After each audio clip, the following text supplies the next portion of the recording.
আবার একটা নতুন স্বাদের স্বরচিত গল্প নিয়ে চলে এসেছি। আশা করি আপনাদের ভালো লাগবে।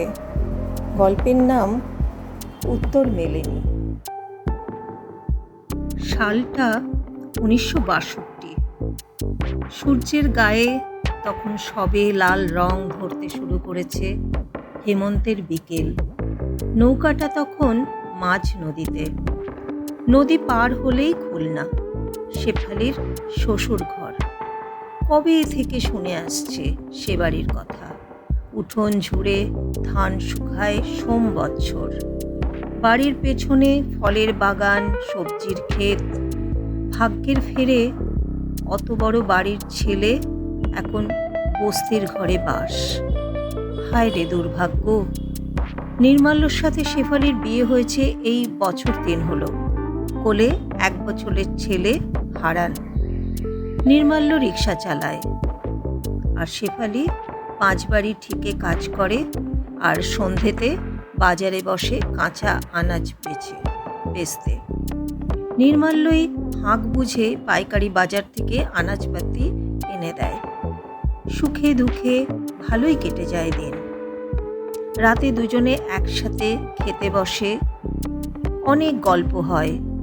রোজকার মতো মায়ের অন্নপূর্ণা রূপের গল্পও হয়।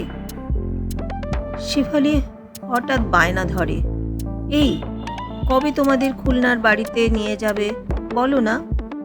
নির্মাল্য খেতে খেতে উত্তর দেয়, নিয়ে যাব একদিন। না, ঠিক করে বলো কবে? শেফালি নাছোড় বান্দা। নির্মাল্য, দাঁড়া, ভিসা পাসপোর্ট লাগবে তো, আগে সেগুলোর ব্যবস্থা করি, তারপর। এখন আর একটু ভাত দে দেখিনি, রান্নাটা জব্বর হয়েছে। আজ স্বামীর জন্মদিন, তাই বাজার ফেরত একটু মাছ এনেছিল শেফালি। সেই সঙ্গে এঁচোড়ের তরকারি, আর শেষ পাতে একটা করে রসগোল্লা। মিষ্টি পাতে পড়তেই চমকে উঠল নির্মাল্য। বাপ্পা, মিষ্টি কেন রে ফুলি? অবাক বিস্ময়ে জানতে চাইল নির্মাল্য। আজ তোমার জন্মদিন, তাই। শেফালির হাসিমাখা উত্তর। তোর আর খোকারটা কই? নির্মাল্যর ভালোবাসা ঝরে পড়ে। আছে গো আছে, এই দেখো, শেফালির উত্তর। নিত্যদিনের ঝোলাঝুলির পর আজ সত্যিই ওরা খুলনা যাচ্ছে। নির্মাল্য আজ যেন একটু বেশি গম্ভীর। নৌকার ধারে পাশাপাশি বসেছে দুজনে। ছোট্ট হারানকে বসিয়েছে নৌকার খোলে। প্লাস্টিকের একটা ঘোড়া নিয়ে পরমানন্দে খেলছে আর লালিপপ চুষছে। বাতাসে শেফালির চুলগুলো উড়ে নির্মাল্যর মুখে পড়ছে। একটু বিরক্ত হয়েই নির্মাল্য বলল, আহ, চুলটা বাঁধ না, মুখে এসে পড়ছে। শেফালি মুচকে হেসে চুলটা হাত খোপা করে বেঁধে নিল, কিন্তু বাতাসের তোড়ে বারবারই সে খোপা খুলে যায়।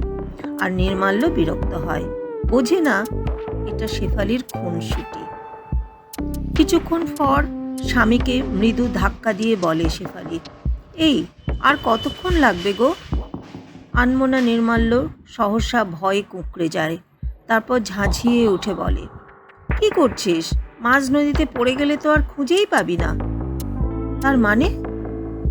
আমি শুধু শুধু তোমায় নদীতে ফেলতে যাব কেন? শেফালিও রেগে যায়। মৃদু কথা কাটাকাটির পর জানতে চায়, এই তোমার কি হয়েছে বলো তো? নৌকায় ওঠার থেকে দেখছি তোমার মুখটা ভার। অন্যদিনের মতো খোকার সাথেও কথা বলছো না। কি হয়েছে তোমার? মুখটা ঘুরিয়ে দেখল নির্মাল্য কাঁদছে। এতদিনের জমানো ব্যথা বোধহয় নদী হয়ে বয়ে চলেছে। শেফালি বুঝল, কিন্তু বাধা দেওয়ার চেষ্টা করল না। দেখতে দেখতে নৌকা রূপসার ঘাটে ভিড়ল। নির্মাল্য আগে নেমে হাত বাড়িয়ে ওদের নামালো। তারপর সকলে একটা রিকশায় চেপে বসল। মনে মনে বলল, বাড়িটা চিনে বের করতে পারলে হয়। সে বাড়িতে আজ কারা থাকে তাও তো জানা নেই। দীর্ঘ 40 বছর পর আজ সে ইছামতি রূপসা পেরিয়ে এপারে এসেছে। সেদিনের সেই ঘটনায় সে তো ভাগ্যের ফেরে আজ সম্পূর্ণ অনাথ। বাবা তো আর ফিরেও চায়নি তার দিকে।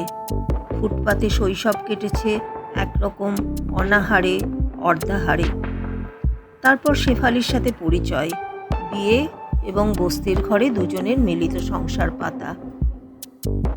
এক মুহূর্ত ভুলতে পারেনি নির্মাল্য সেদিনের কথা।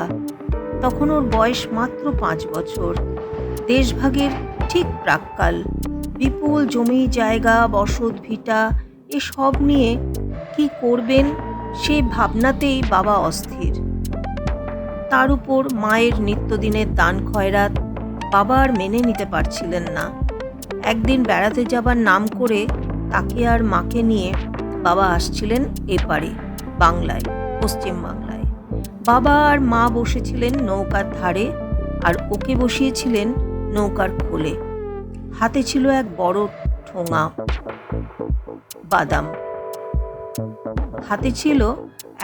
বাদাম।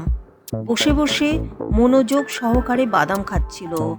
হঠাৎ ঝপ করে একটা শব্দ। মুখ তুলে দেখে নৌকাটা মাঝ নদীতে, আর নৌকার যাত্রীরা সব গেল গেল বলে চিৎকার করছে। কেউ একজন জলে হাবুডুবু খাচ্ছে।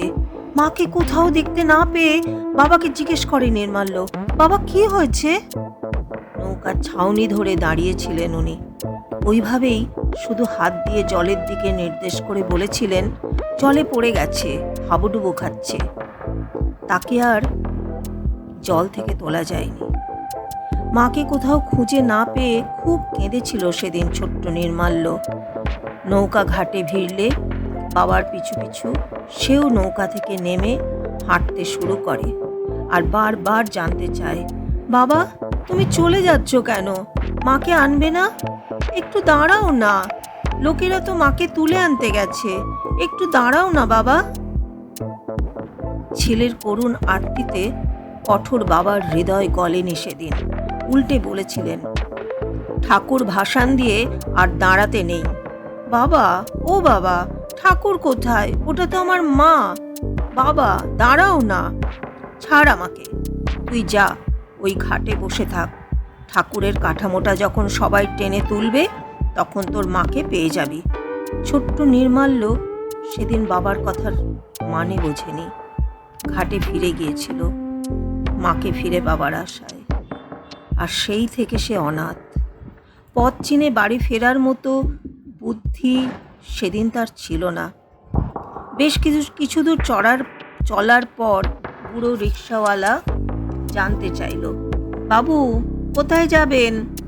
নির্মাল্য একটু ইতস্তত করে বাবার নাম বলল, আর কিছু বলতে পারল না। কি করে বলবে? বাড়ির হদিস তো সে নিজেই জানে না। রিক্সাওয়ালা প্রশ্নের সঠিক উত্তর না পেয়ে আবার জানতে চাইল, তা বাবু উনি আপনার কে হন? নির্মাল্য ছোট্ট উত্তর, বাবা। রিক্সা থামলো একটা দোতলা বাড়ির সামনে। ভাড়া মিটিয়ে ওরা এগিয়ে গেল।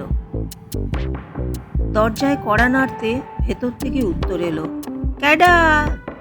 খাড়াও, খুলি। দরজা খুলে বেরিয়ে এলেন এক বৃদ্ধা। জানতে চাইলেন, কাকে চাইছো? আবার বাবার নামটা বলতে হলো।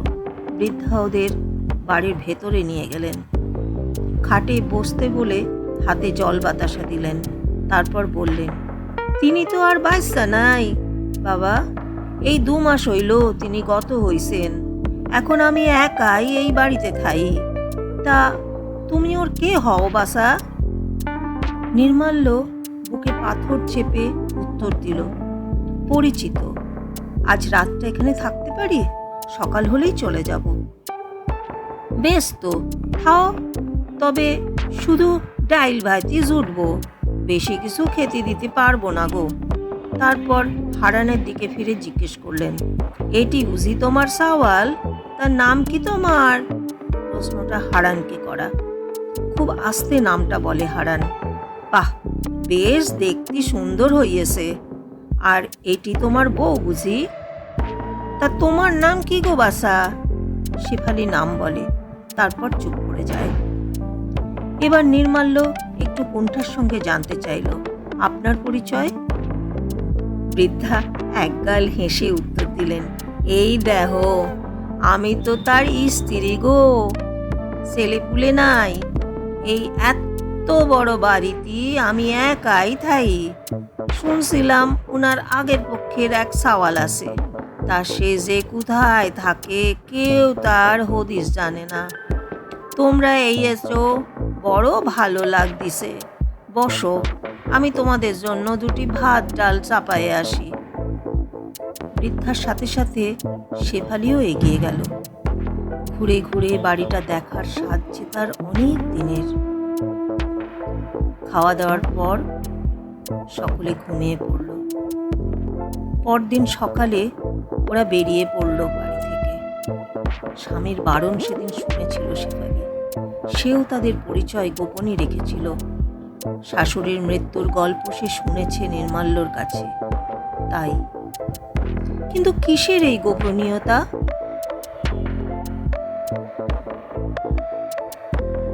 বাবার প্রতি অসীম ঘৃণার, নাকি মাকে হারানোর যন্ত্রণার? এই প্রশ্নের উত্তর আজও মেলেনি। বোধ করি কোনোদিনই মিলবে না শেফালির।